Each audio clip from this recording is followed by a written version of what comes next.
Hey y'all, my name is Courtney Cecil, and welcome back to another snack sized episode of the Life Management System. Inside this episode, we're going to talk about how to fill your cup up when you're feeling a little bit in a career rut or feeling somewhat uninspired at work. So, I know that many of the moms that are tuning in right now are like in the stage that I like to call the messy middle of life. Like, if it is, I am talking to you because that is also the stage of life that means that there's likely a big gap between where you are in your career and that next level in the career journey on that career ladder. And you're not even sure you want that next level because it comes with such steep demands. And I'm willing to bet if that's you, you're appreciating some of the freedom that you have right now and the ability to be present with your family and take care of yourself. But you're probably also kind of bored. Like I know because I've been there. And it's so easy to feel unfulfilled at work when you don't have that next level to chase after or that like next career milestone that is inspiring you to want to show up and be at your best. So, if that sounds familiar, know I'm talking to you. And I know a little bit about that because that's been me. So, let me tell you a little bit about my backstory in case you're new here and we're just meeting. So, right now, I'm in banking and have the good fortune of leading culture at a very large Fortune 50 global bank. But I spent 16 years in professional services. So think like professional services is law firms, public accounting firms, and management consulting firms mostly. I came from the consulting side. I'm an industrial and systems engineer by trade. So I spent 16 years at this public accounting slash consulting firm, and I loved it. I loved everything about it for years and years and years, apparently like 15 of my 16 years. But that 15th year, things came to a pretty abrupt halt. I was at the end of the 15th year, I was chief of staff for a CEO. I worked for a couple of different I worked for three different administrations. And that last one, I was chief of staff to him. And we were a couple $1 billion company, like 12,000 plus people. So it was sizable enough. And that size had always served me well because I could always move around, even if it was a lateral move. Like I'm a huge believer in lateral moves. I believe that that is ultimately what prepares you to take that next big jump, particularly when you get in the management levels. But I didn't have a natural progression coming out of that chief of staff role when my boss was retiring. So I moved into a role that was not aligned with what I enjoyed doing, with what I wanted to do. I was incredibly misaligned with the leadership, and I was left crying a lot more than I mean, I resent that. I'm an emotional person and I know that about myself, but I also resent that my work had that much control over my emotions. It's not like it's a human. It's not like, my family members or my best friends or whatever it may be, that if something happened to them, I would just be beside myself. It was my job. They were paying me. It was transactional in nature. I could leave at any point in time. It was incredibly transient. Consulting is people are coming and going all the time, but yet they had so much control over my emotions that I cried all the freaking time. So I got this unsolicited coaching from one of my really good friends' moms. So Robin, if you're listening to this is all you, friend. So Robin is my friend Grant's mom, and she said, Courtney, you are so poetic with these posts. I was at my youngest had just had a birthday. He's probably turning like 4 or 5 at the time. She was like, you are so good with words. You really should consider writing a book. And by the way, she was a teacher. So, spent she and her oldest son both came from the school system. He is an English teacher and she was I think she was a counselor. But the point being, that credibility meant something to me that she was encouraging me to do that. So when I was feeling super uninspired at work, I decided to start that book. I decided to take that encouragement that my friend Robin had given me and start doing something for me, something that I could control, something that was not driven by my company that I got to do. And that changed everything for me. So, if this is you, if you are feeling like you're in the messy middle of your career, that you are feeling uninspired at work, if you feel like you miss chasing something, but you know you're right where you need to be because of the stage in life you're in, but you miss that, then this is for you. So, I'm not encouraging you to write a book, like that's probably not your answer, but I'm going to go through a list of things that I've brainstormed that I believe might be able to ignite a spark in you. And perhaps you can take a page out of my book, like bada bing, or you can use some of these ideas that I'm putting forward. So the first one, just start a book club. Super easy, low maintenance. It can be friends, it can be your coworkers, it can be your neighbors. That doesn't matter. It can be fact or fiction.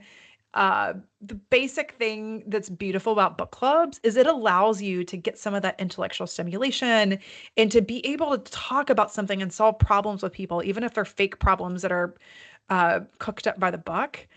They're social, they're low pressure, they scratch that intellectual itch. So super, super, super easy to implement. Actually, when I was in Chapel Hill, so my husband and I both went to Virginia Tech in undergrad, and then we put him and sent him back to business school at University of North Carolina, Chapel Hill. And when we were there, I was honestly kind of offended that I wasn't in school myself. It was not the right move for me. I didn't need it for work. I certainly didn't need to put that kind of tuition on our bank accounts. So it was the right decision for me to not go back to work, but I'm the one in our marriage that is used to like pushing those boundaries and needing that level of achievement and the stamps by my name and whatever it may be.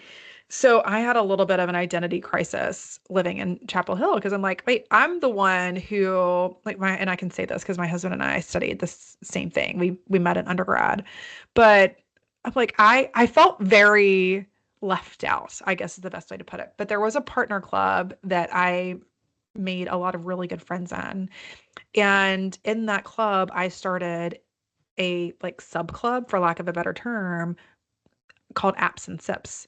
And it was quite literally a themed bunch of appetizers and bunch of drinks that were themed around whatever was going on. Like I think the first one that I hosted was a Wimbledon theme where everybody had to show up in all white, and we served Pim's cups and a lot of probably like British food. I don't remember what we served from a food perspective.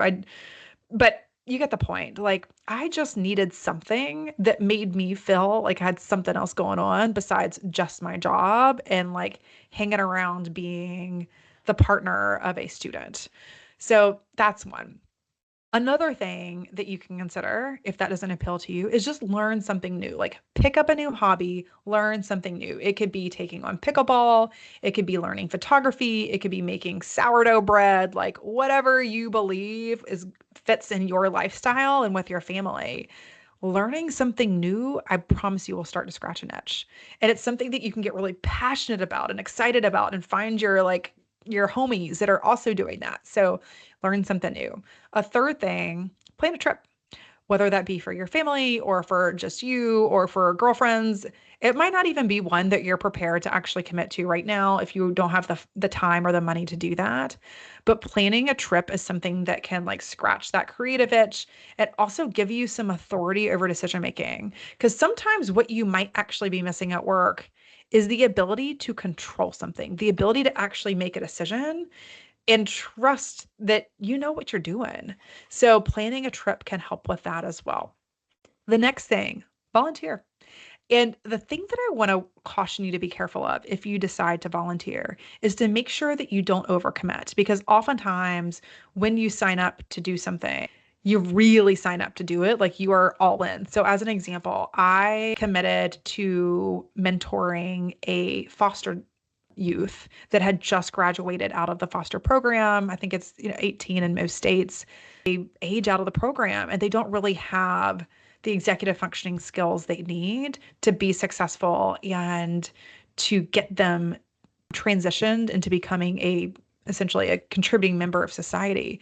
So this program, it's a beautiful program called Foster Nation, has a mentorship program to help give them those tools they need to succeed. So, financial literacy, how to buy a house, how to choose the right partner for them, how to navigate applying for different government certificates, like a passport as an example. So we talked about all of that stuff, but it was a commitment. When you sign up to be a mentor for them, you're their person. So just know and be realistic of what you're getting into. But something like bingo night at the retirement home or walking dogs at a local dog shelter, like that's the kind of stuff that you probably don't need firm, consistent commitments to. So just be really intentional about that. The next thing, just rewrite the script. So, how often are you like me and you're saying, "Ugh, I have to go to work. Ugh, I have to do this. I have to do that." Well, I'm going to challenge you to flip that to I get to. And that's really hard for me. I'm not going to lie.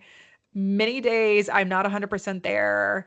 And I just subscribe to the idea of wanting to pout about having to go because I just want to pout about having to go. And a lot of that was probably driven by the fact that I'm less fulfilled in my role. But I also have to remember that I choose to work. Every single day I go, I am choosing to work. And I'm most especially choosing that specific job at that specific company, like even in the hardest days. So, again, in addition to hosting this podcast and coaching working moms, I also have an executive level role leading culture. And for those of y'all that don't really understand what that means, essentially, culture is aligning the values of the people with the values of the organization in order to optimize and kind of create a bit of a homogeneous way of behaving and operating. And that's not, I don't mean that in a way of like stripping people of their individual identities and the diversity, as much as I mean, how can we emphasize what it is that's important to us in order to be at our best as an organization? So, when I talk about that, I often talk about this notion of a social contract. And what I mean by that is the organization is giving you something as your employer. They are giving you pay, intellectual stimulation, socialization, career growth, development, benefits. Like they're giving you a lot that you are getting, but you are also giving them something back that they're getting. You are giving oftentimes your best self. You are giving them your brain. You are giving them time. There's a give and get from both parties. And that's the social contract or the notion of a social contract. But guess what, guys? We're grown as adults. We are making a decision to go to our place of employment every single day. Even on the hardest days, even when we want to throw in the towel and think we can't do another day, we could still get up and leave today if we wanted to. Like we are living in America for the most part. Most of this audience is American. We actually are choosing to go there. So when you think about your work as a choice, it's a lot easier to rewrite the script. So instead of saying, I have to go to work tomorrow, reframe it to, I get to show my kids what it looks like to provide and grow and contribute. Or instead of saying, I have to respond to work emails tonight, reframe it to say, I get to be trusted with meaningful work and have a job that supports my family. Does that make sense? Like you go from I have to I get to. And I know work can be an annoyance. It often is for me too. Don't get me wrong. But I have to remember it's a privilege, and most especially one that generations before us fought to make happen for us. They fought for us to have a choice on whether or not we wanted to stay at home or whether or not we wanted to work. So it is a choice. And then last, if you are feeling unfulfilled at work, there is no better way to light your spirit than to mentor. I promise you, it is going to make you feel accomplished. It is going to fuel your heart. And it's pretty cool that you get to help someone else. So I have mentored and coached many, many, many women informally before I formally decided to open this official coaching business for working moms. So I did that because it allowed me to feel purpose driven. It allowed me to feel like I was making a difference. And oftentimes when you are feeling lackluster about work, it's because you feel like you're not making the difference that you know you're capable of giving. So right now, I'm in this role. I have great flexibility and pretty decent pay, but where I work, I mean, it's a Fortune 50. They're big companies. So they're naturally and unsurprisingly somewhat bureaucratic. I don't feel like I have creative freedom or strategic freedom to be at my best. But that's why I started this podcast. That's why I do a lot of speaking to ERGs, both inside and outside my company. That's why I'm constantly and religiously connecting with y'all on Instagram at my handle at Working Moms Movement. That's why I'm coaching clients because those are things that are in my control that allow me to exercise all of these other skills that I'm not able to do at work, that I'm in my day job. So think about the things that can intellectually stimulate you outside of work and know that that's in your control because you are not defined by your job title. And nor does your career need to be what's controlling your intellectual fulfillment or stimulation. I know that if you're here, it's because you're curious. You're already inherently curious person if you care enough to listen to me about how you can be at your best. So, if you can take that kind of control and that kind of permission and step into being able to listen to podcasts like this to help you be at your best, you can absolutely choose to take control and step up to be at your best by being challenged in some other way, shape, or form. Because I fell into that trap for 15 and a half years. I was controlled emotionally and intellectually by my company, by my role, by what I did. I confused my role and job as a consultant with my identity. And thankfully, I was blessed by a traumatic boss that kind of like disrupted that thinking for me to where it gave me a chance to take back control of my life instead of letting him take control of my life. So just like me, I'm hoping that you're able to write the next chapter of your life, whether that's actually in print like my book or whether it's something else. Hopefully I gave you many ideas today to think of. But I want you to just remember that you are the one in control of your identity and how work shapes it and what your intellectual stimulation levels look like. So, speaking of my book, it officially launched today. So it's a big milestone. It has taken me 3 years to get this off the ground from start to end. It is a very humbling process. I'm going to link this in the show notes, but let me tell you a little bit about the book. So the book is called Wally's First Day of School. And while I know like the first day back to school is a very tired topic, there's a million of those books out there. I don't think there's any like this one. So Wally is modeled after my boys. My boys' names are Witten and Wyatt. So it's like another W. And ironically, by the way, my dog is also named Win. She is a beautiful golden retriever. I promise you, all three of those names mean something very deep and meaningful to me. And it is just ironic that they're W's. But because I have three W's in my life, my book character had to be named Wally. It only makes sense, right? Plus, Wally's so cute. I call him Wally Woo. That's his nickname in the book. But this book, while it is a tired topic about the first day of school, what makes it unique is it's really written for the parents. It is intended to be read to your kids. Like it is a legit children's book with pictures, with a message that will resonate with them, but it's probably going to resonate with you a lot more. So I use language like, I wish this for you. I hope this for you. I pray this for you. It is a conversation between mom and Wally and all of the things that mom is wanting Wally to know about what she wishes, hopes, and prays his experiences as he grows up in school. And it was most especially inspired by my youngest going to school. So when my oldest went away, gosh, it was painful. Like I cried so hard when I dropped him off. And it was, it was hard because he was the first. But man, when I dropped my second one off at school, I realized life was changing. All of a sudden, I was used to having these littles at home. So at the time, I worked from home and it was over the pandemic. So we spent a lot of time together. I had an au pair. So because I had an au pair, we didn't have a need for full-time daycare. We put the boys in part-time preschool.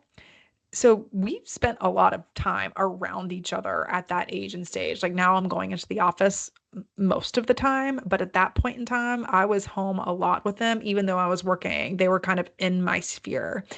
And it was really hard acknowledging that my life was changing. I have no intent of having any more kids. And I just knew that those days of the littles were over. So I wrote this book for you as parents to give you language of what you're probably processing, like how hard of a milestone change that probably is for you when you look at that little boy or girl walking into kindergarten, and then all you can see is that baby you were holding when they were newborn and they were first put in your arms. So I would just be really, really grateful if you help me get this book off the ground. If you have a kid going into kindergarten, if you know somebody that is, I would love if you gift it. I also used a local illustrator and she did things by hand. And that is very unique in the book illustration industry because they try to mostly use computer aided work because that it's just more consistent. I really wanted the watercolor look. I feel like it is more whimsical, it is more soft, it is more me, but most especially, it allows me to say that I partnered with a local illustrator, and that was really important. So, particularly Carolina friends, they're both of us are from Charlotte, so would love your support. I will once again, I'll link that in the show notes. Okay, friends, it's been fun. I hope you find your passion and leave here reflecting on what you can control and ways that you are able to fill your cup up. But until next time, if nobody's told you lately, you're doing a great job. You've got this, mama.